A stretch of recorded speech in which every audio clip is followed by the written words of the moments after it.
course, the dock will be empty because the 4 suspects will be absent.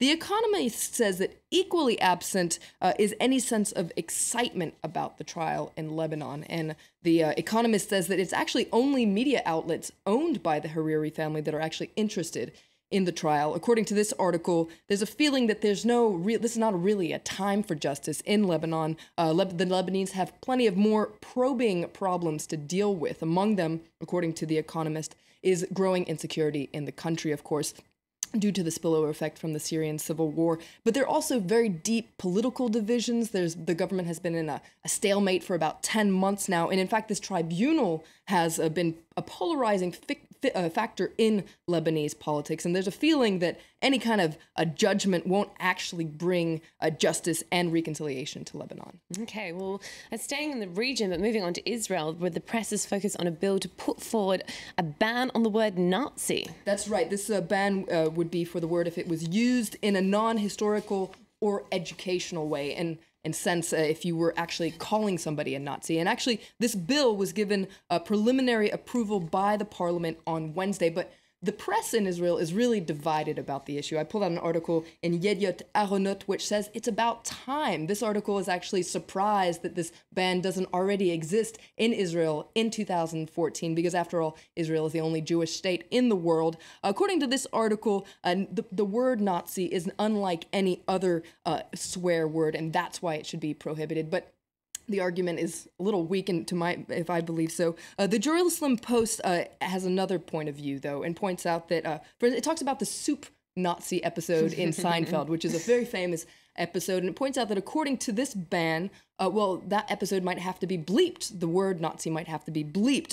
And it points out that though this ban might stem from good intentions, actually banning a word won't stop the root of the problem. And according to this article, rather than banning terms, politicians should focus on, fighting against the roots of hate speech in general. Right, of course, because language always evolves anyway.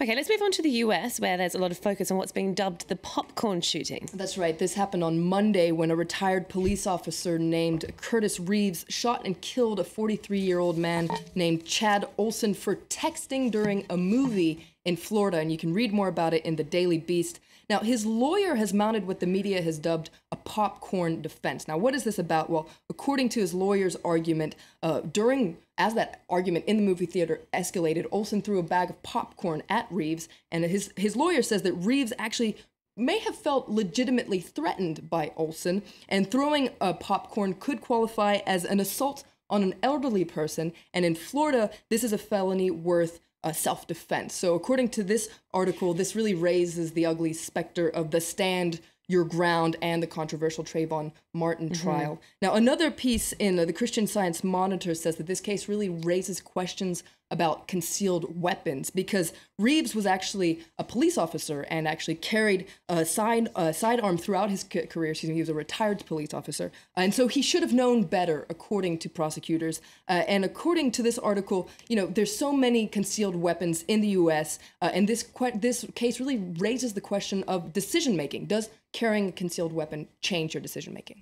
All right, and just quickly, staying in the U.S., and 2 weeks after the state of Colorado legalized marijuana, there's been a report in one of the papers, isn't there? That's right. This is the Daily Beast, and it may be surprising or not, but this article points out that 2 weeks after marijuana has become legal in Colorado, baby boomers are lining up to celebrate. And according to this article, parents are coming out of the pot closet. Now, these, according to this article, are people who have jobs, people who are responsible citizens. Quote one, he says, "I'm an adult who uses cannabis. It doesn't make me stupid or lazy." And so, according to this article, baby boomers might actually be instrumental in making pot legal in other states as well. If anyone can decriminalize marijuana in the minds of Americans, it's them, according to this article. All right, well, you can't just blame it on the teenagers, can you? Thanks very much for that, Florence Villamino. We're going to take a short break, but stay with us. When we come back, we'll bring you a special report in our Focus segment on those who are still trying to piece together their lives and get to the bottom of what went wrong 1 year after the largest hostage crisis in history. Do stay tuned for that.